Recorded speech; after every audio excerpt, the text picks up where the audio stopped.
Did you know that Orkney's mainland has a forgotten name that holds a secret history waiting to be uncovered? Orkney's mainland was once known as Horse Island and was referred to as Horossi in the past.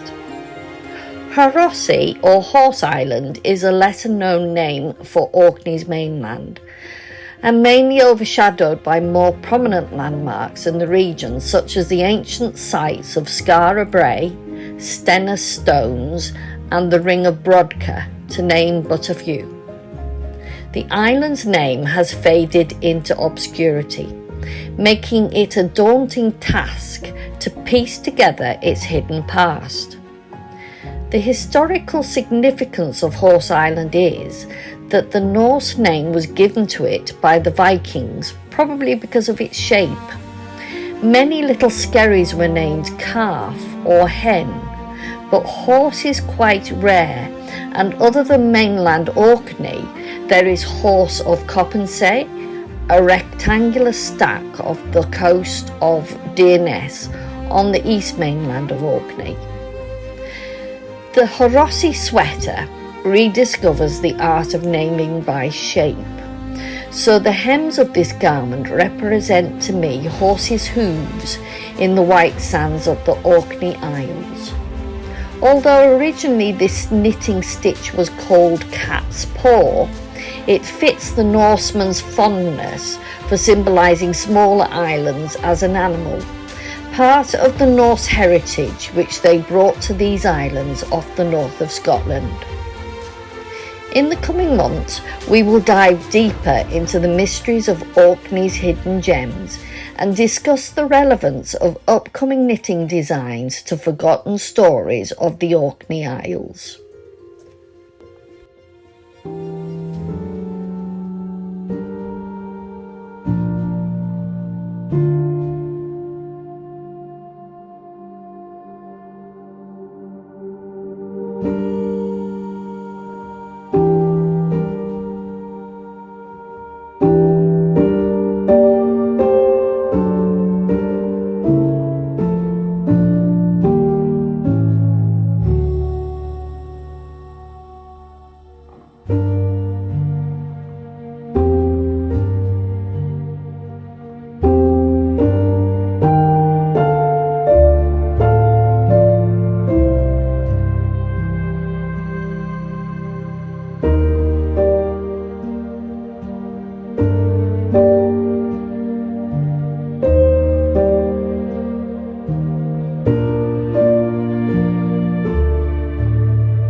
"Maren, come this way."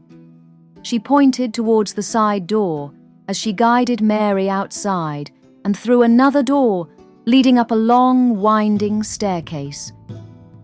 They entered a long room she used as a hall with spectacular views across the northern seas. "We need to get you into clothes relevant to your position with me. Did you bring other than these rags, young lady?" "No, m'lady." Mary was getting into her part. As soon as they were alone, she spat, "Maren Crump?" "Yes, m'lady," replied Margaret Bothwell. "I thought I was Macduff," said Mary.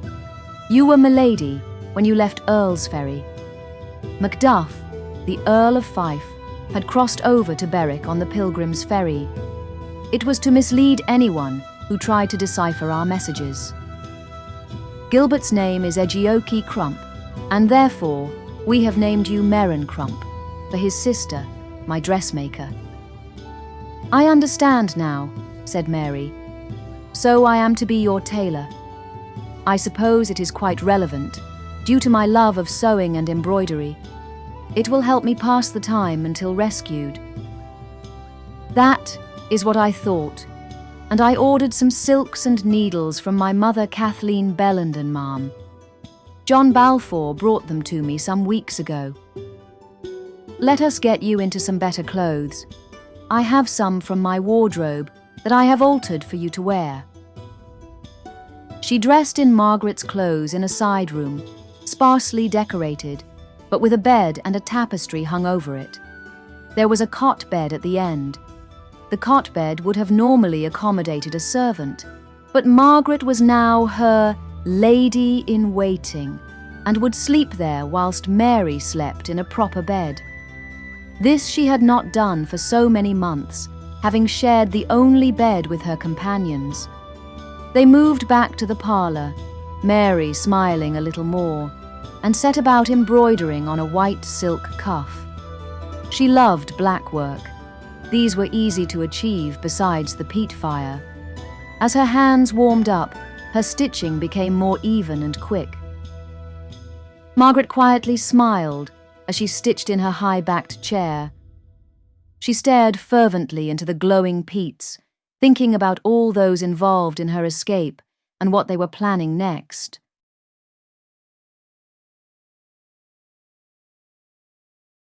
We now become a guest room.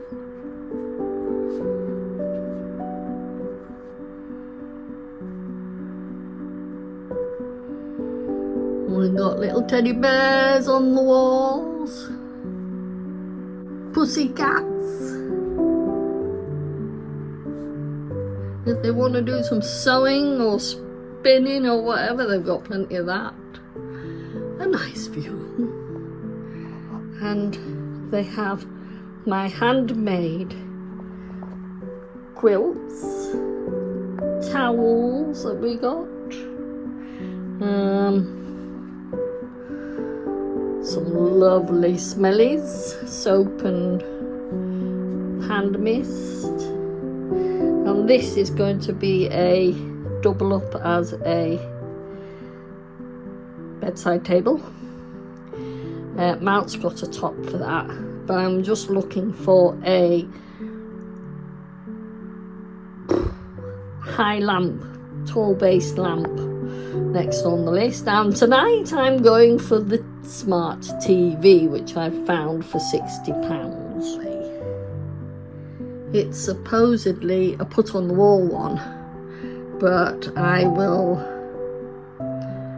put something on that bit of table there to as a stand, I think, of some sort, because look, you see, there's the TV aerial socket, and then we finish off with a bit of Winnie the Pooh. Well, why not? And to the right we have a bit of Beatrix Potter, you know.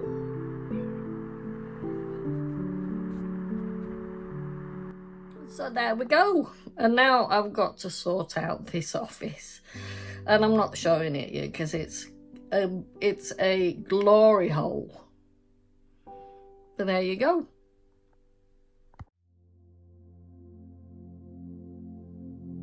So here are some of the items that I made using local yarns, and some yarns from Catalonia in Spain. So here we go. So the first item,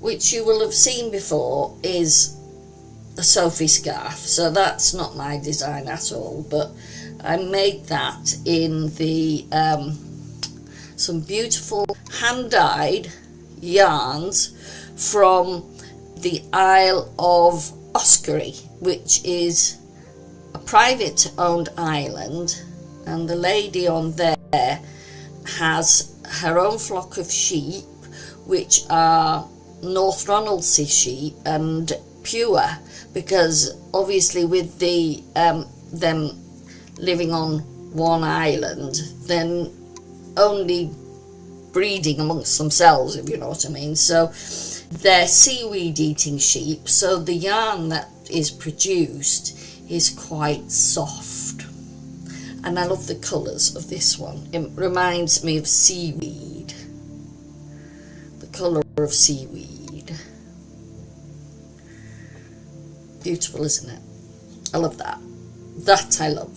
So I'll put that to one side. Now, this was hand dyed, again, North Ronaldsay yarn, and it's a traditional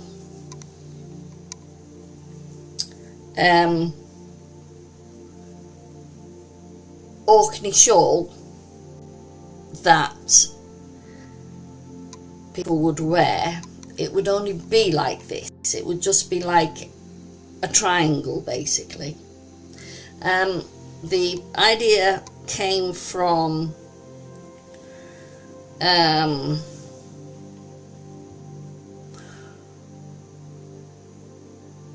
Elizabeth Lovick. That's it, Elizabeth Lovick's pattern book, which I've shown you before. Okay. And that's hand dyed in North Ronaldsay yarn. Now, this is a cardigan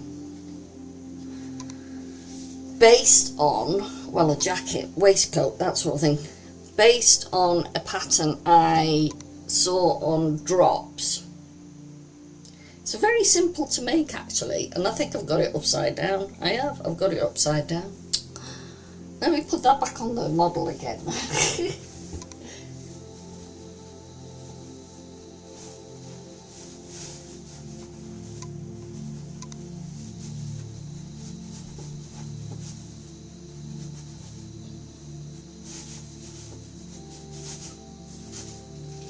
Yeah, so the idea is that, yeah, it hadn't been right. Let me just put that over like that. What's that look like? Well, it looks a bit better anyway. But the idea was that I trimmed it with some more of this yarn that I had left. Oops. It's all dropping around me, sticking to my foot. And so I trimmed it with this. Now I can take it off. Now I've shown you the right way around. This is the shoulder area at the top, and that's the collar that goes around, and it has a curved hem as so. But the interesting thing about it was that you start with that square there. Now the one pattern I saw was done on bigger needles. I did this on 4mm needles.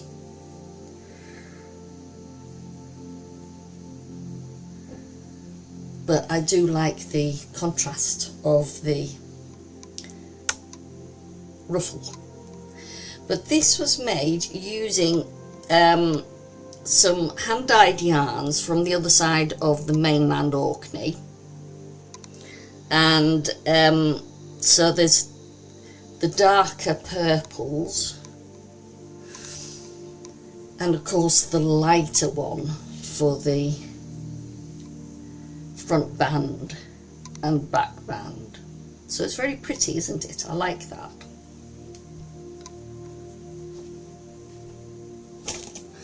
Now this one is totally designed by me, and it needs blocking. Yeah, it needs blocking. But you can see the basic of it, and you've seen me hand embroidering this, right? I'll put up a little bit of a video to show you, and I'll get it off the model now. Oops, there you go.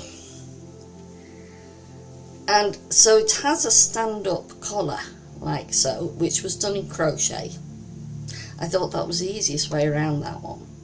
Again, this is using some of the hand-dyed yarn from the other side of the main Orkney Island. That's the West Mainland, we call it. I'll put all the details of where I got it from. And I knitted a separate sleeve and then sewn it in to the armhole because of this ruffle here. Now this ruffle came from a pattern, an old vintage pattern, so I thought, well, I'll do the ruffle from the vintage pattern, but the rest of it is mine.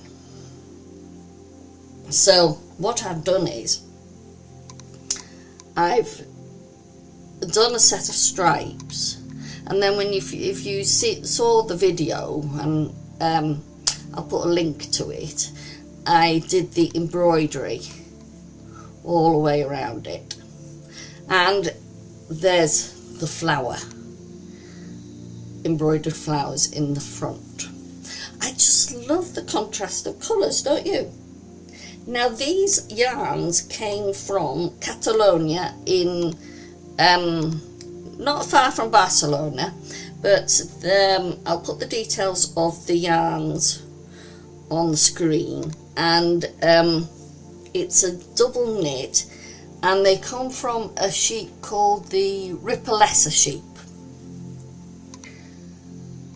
I used the Spanish yarn because I don't know if many of you know, but in 1588, the year of the Spanish Armada, all the ships were blown off course and went around the top of Scotland and back down past Ireland and back home, but very few ships ever made it home because the weather was terrible. And it's, was it November 1588, or was it a bit earlier?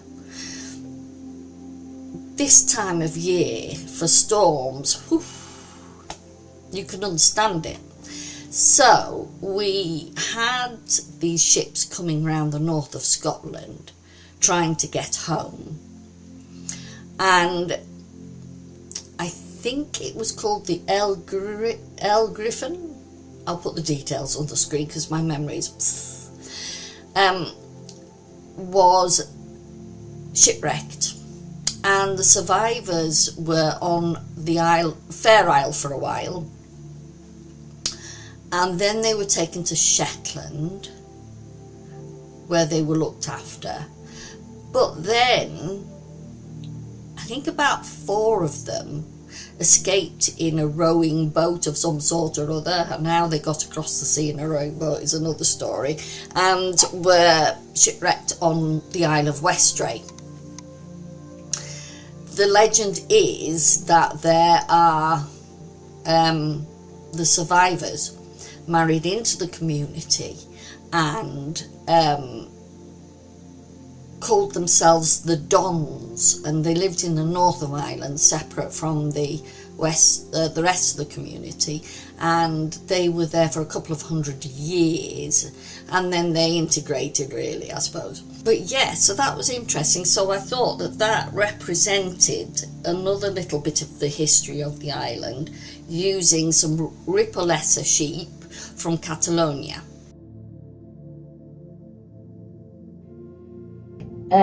This is the adaptation of the Tresness Summer Tea. What I've done with this is I played around with the tension and did the stitching on a 10mm needle and used probably about 2 strands, and that was 1 strand of the North Ronaldsay 2-ply and 1 strand of possibly more of a double knit in the yarn that I used. So that sort of give it more of an Aran weight. And so this is now very light, so it's not heavy, it's very light. You can see there are just a few lace patterns. I kept it quite plain, so plain all the way down. I followed the pattern almost, but because I'm using bigger needles, I had to change the tension. So what I kind of did was divided the stitching by 2. I used my own size, like the size 5, and I divided the stitching in 2. Because basically on the pattern you'd use a 4.5mm needle. So that's how I did that. I made this lovely little tie. A lovely one of my viewers sent me the little machine to make these little I would have called them French knitting. We used to do them on think about it in a minute, cotton reels, that sort of thing. So yeah, so I made those, that to go with it, and threaded it through the first increase row on the pattern.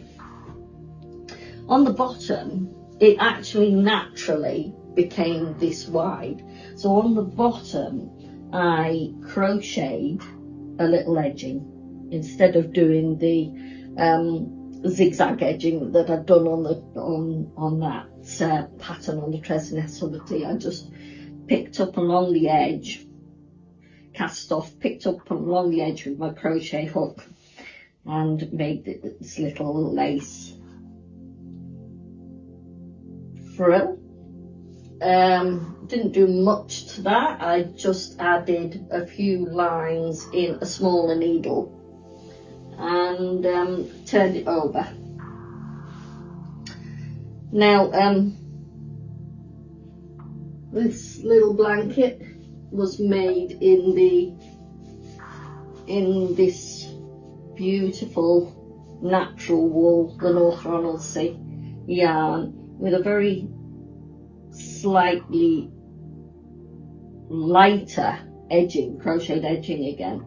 And this was because this particular yarn was a mixed yarn, mixed from all the shades of the sheep.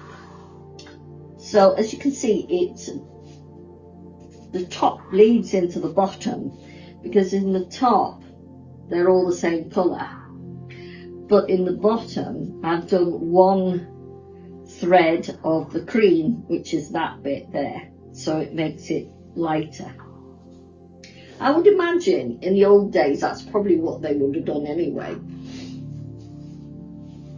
So this beautiful crocheted blanket is one of my own designs, so that might become a pattern at some stage. I have a beautiful blue one like that. Just a minute. Yes, it was based on this design, another crochet stole that I did.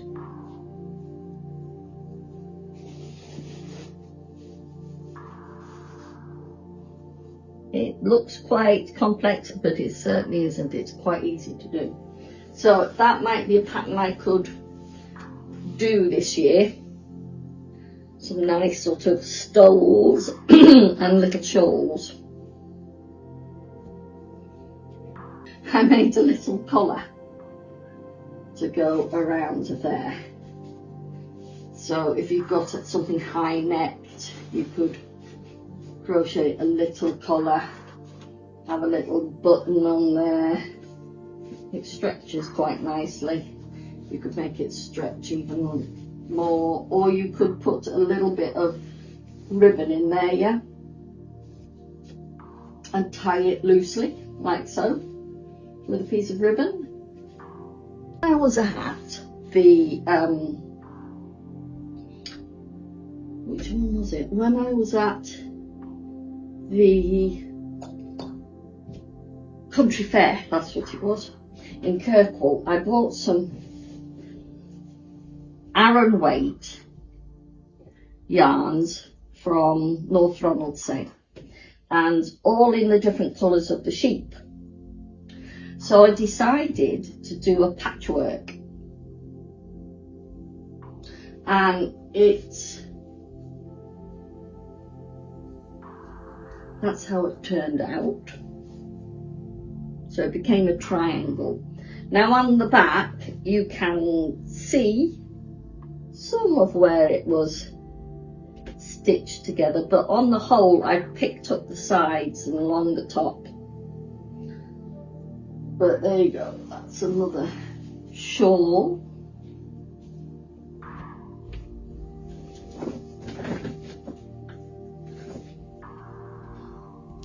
Now in the same yarns I created this little hat. I'm going to try and put it on, which will go like that.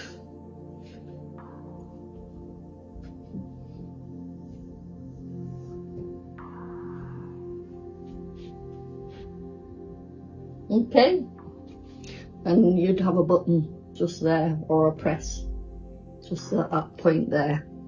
So that sort of has it was based on a 50s ski hat, but this will fit in quite well, as you can see, with a Tudory, historically styled hat bonnet of the time. Just pop that on there.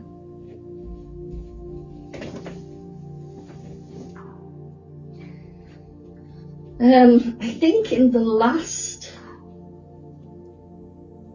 video I showed you this. As I say, it's part of this whole collection, and it had this beautiful gold colour. This was hand dyed in Orkney, and the yarn is actually again part of this North Ronaldsay yarn weight. So let's take some of these off.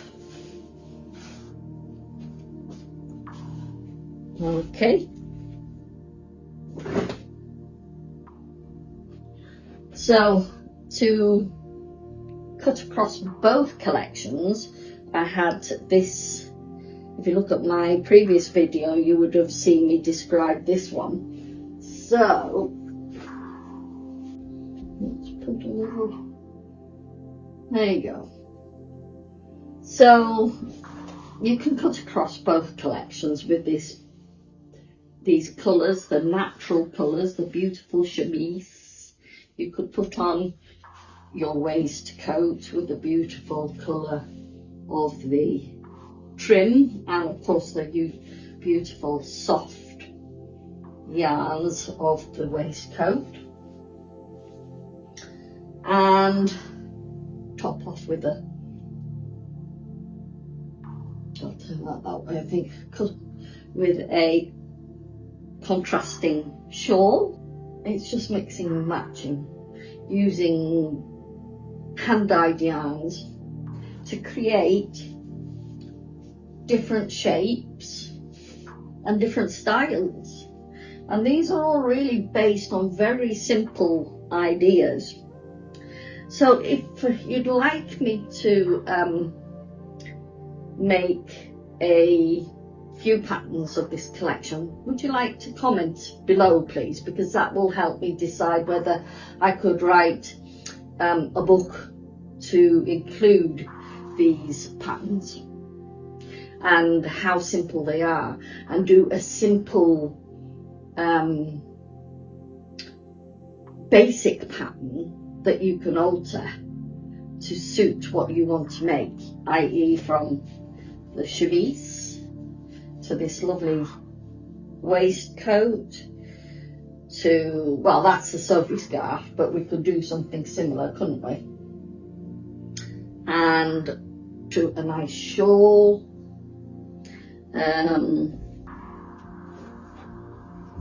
this shawl, and the crocheted shawl, and the little hat.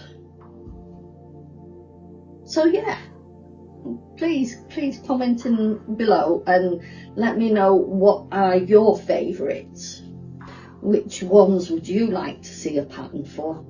And then that will encourage me to do that. So keep knitting!